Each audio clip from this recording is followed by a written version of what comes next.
Assalamualaikum warahmatullahi wabarakatuh. Pada kesempatan kali ini, saya ingin menyampaikan tentang file PPT pada kegiatan pelatihan dan pendampingan pembelajaran berbasis proyek bagi guru-guru SD di Kota Mataram. Kegiatan pelatihan dan pendampingan ini merupakan kegiatan pengabdian kepada masyarakat dengan tim Dr. Andus Sutrio MSI, Dr. Anda Khairunisa Syahidu MPD, Dr. Ahmad Harjono SSI MPD, Hikmawati SPD MPD, dan Di Nyoman Sri Putu Ferawati SPD MPD.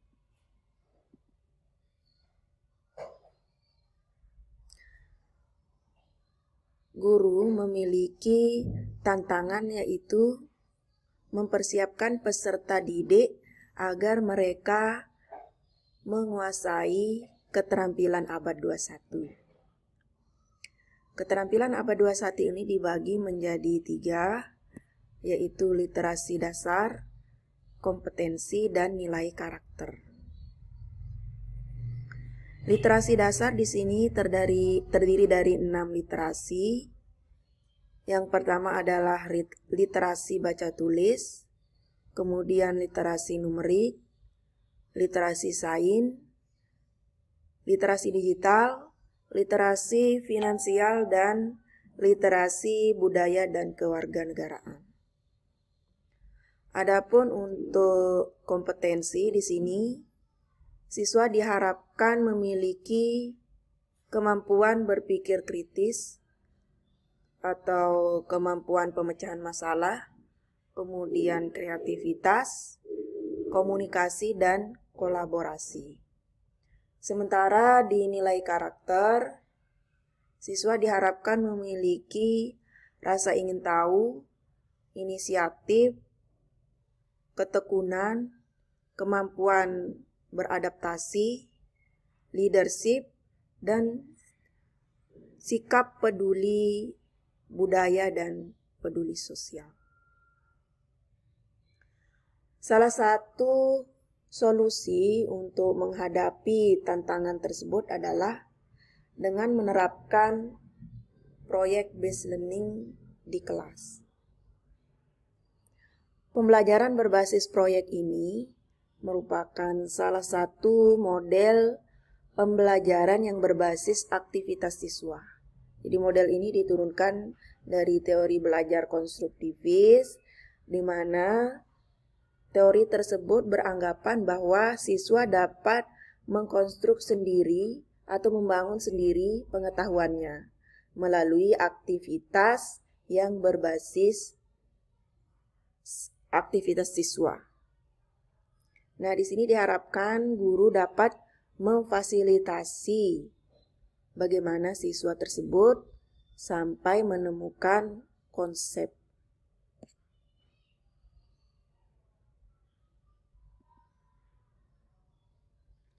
Strategi yang dapat dilakukan guru ketika ingin menerapkan proyek based learning ini adalah yang pertama, menetapkan kelompok kerja kolaboratif. Jadi guru dapat membagi siswa ke dalam beberapa kelompok, masing-masing kelompok misalnya terdiri atas 3-4 orang siswa. Nah, lalu membimbing siswa untuk menemukan topik. Kemudian menyajikan masalah dunia nyata yang dekat dengan kehidupan siswa. Apa yang diamati atau apa yang dialami oleh siswa di sekitar atau dalam kehidupan sehari-hari. Nah, kemudian langkah berikutnya adalah mengatur parameter untuk menyelesaikan proyek. Nah, jadi langkah-langkah apa yang akan dilakukan untuk menyelesaikan proyek. Nah, berikutnya adalah ada masukan konsultasi dari guru atau guru memberikan feedback, umpan balik terhadap apa yang dilakukan oleh siswa. Nah, jadi sejenis bimbingan dan konseling biar terarah siswanya atau tidak melakukan kesalahan konsep. Nah, yang terakhir adalah proyek atau produk yang dihasilkan dari kegiatan siswa, kelompok siswa tersebut akan di-share ke grup atau dipamerkan produknya. Nah, aktivitas siswa dalam proyek based learning ini, jadi proyek diawali dengan adanya pertanyaan. Jadi siswa membawa sebuah rumusan permasalahan, lalu nanti siswa melakukan kegiatan penyelidikan. Nah, sehingga nanti siswa atau anggota kelompok tersebut memiliki pendapat dan menentukan pilihannya untuk menyelesaikan permasalahan yang dibawa. Nah, kemudian aktivitas berikutnya adalah siswa belajar apa yang perlu mereka ketahui.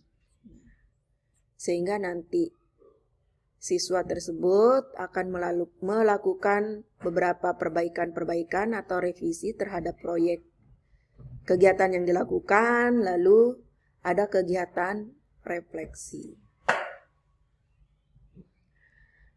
Nah, di aktivitas terakhir nanti siswa akan menyajikan atau mempresentasikan ke kelas atau mungkin ada kegiatan pameran, bisa saja di dalam ruangan ataupun di lingkungan sekolah.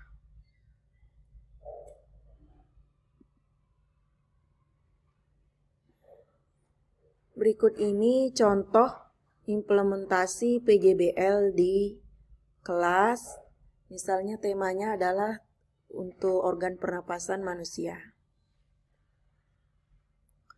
Ini adalah untuk kelas 5 dengan tema udara bersih bagi kesehatan.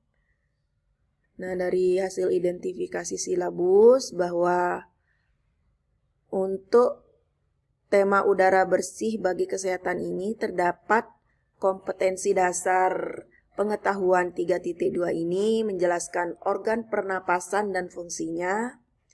Sementara KD keterampilan 4 di sini membuat model sederhana dari organ pernapasan. Nah, di sini terdapat 4 indikator pencapaian kompetensi untuk KD dimaksud.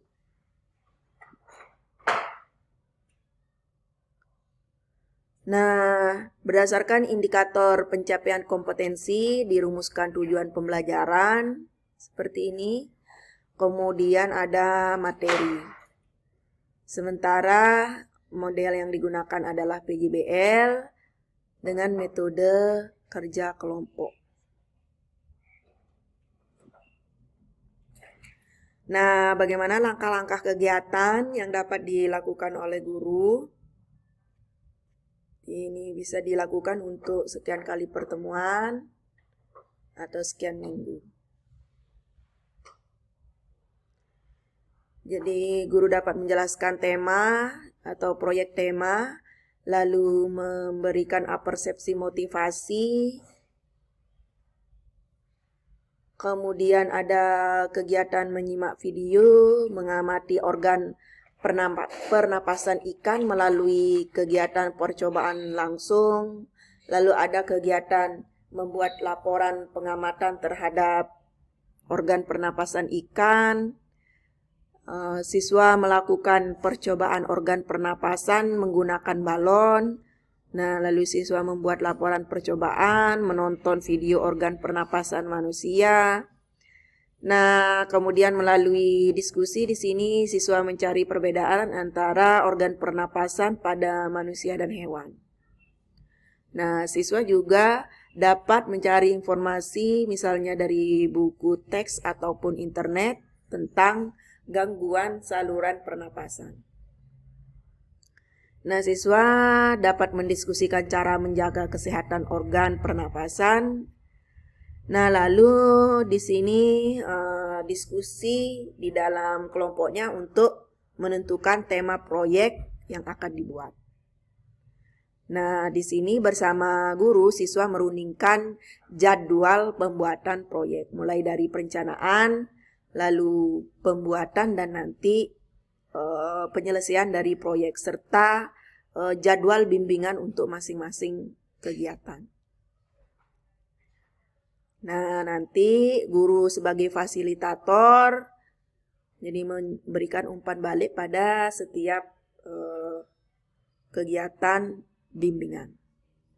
Nah, ini yang penting, siswa mempresentasikan proyek kepada temannya di depan kelas dan kepada orang tua, misalnya dalam suatu science fair atau pameran sains.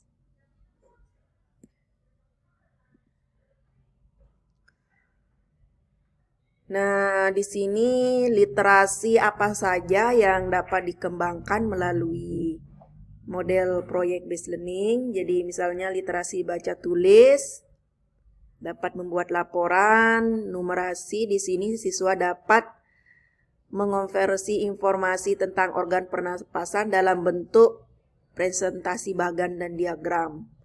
Literasi sains di sini melakukan kegiatan eksperimen atau penyelidikan. Kemudian untuk literasi digital, siswa dapat menggunakan media digital untuk mencari informasi melalui internet misalnya. Kemudian literasi budaya, di sini siswa mengkampanyekan cara memelihara organ pernapasan melalui gaya hidup sehat. Nah, di sini adalah pameran sains, jadi masing-masing kelompok, di sini ada 3 kelompok menghasilkan 3 produk atau 3 proyek mengenai organ pernapasan pada manusia. Jadi model alat-alat peraga.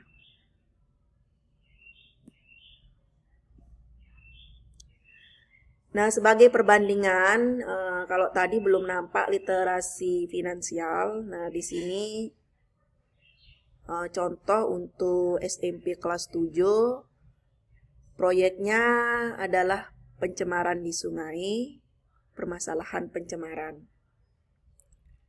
KD-nya seperti ini. Nah, adapun kegiatannya, lokasi yang diperlukan adalah 4 minggu. Nah, literasi yang dikembangkan, jadi di sini untuk baca tulis, siswa menuliskan hasil pengamatan mereka tentang pencemaran di sungai ini secara kreatif dan unik. Nah, siswa dapat membuat diare dari kardus, karton, dan kertas. Jadi modelnya adalah seperti ini produknya. Berisi foto, lukisan, puisi, dan isi. Kalau numerasi, jadi numerasi siswa dapat mempresentasikan hasil temuan tentang polusi ini dalam bentuk tabel atau diagram. Untuk literasi sains, mereka melakukan kegiatan percobaan atau eksperimen. Literasi digital, untuk literasi digital di sini dengan panduan materi dari Badan Pelestarian Lingkungan Hidup, siswa memodifikasi bioindikator digital dan bioindikator manual. Jadi menggunakan komputer, ini yang manual dibuat mandiri. Nah, kemudian untuk literasi finansial, siswa dapat membuat produk seperti ini, jadi alat penyaringan air bersih. Jadi air yang di sungai yang sudah tercemar itu dapat menghasilkan air yang bersih. Nah, produk ini bisa dijual kepada orang tua, misalnya dalam kegiatan penerimaan rapot misalnya. Jadi bisa dijual, bisa belajar siswanya tentang manajemen keuangan juga. Nah, untuk literasi budaya di sini siswa dapat berinteraksi langsung dengan warga sekitar, bagaimana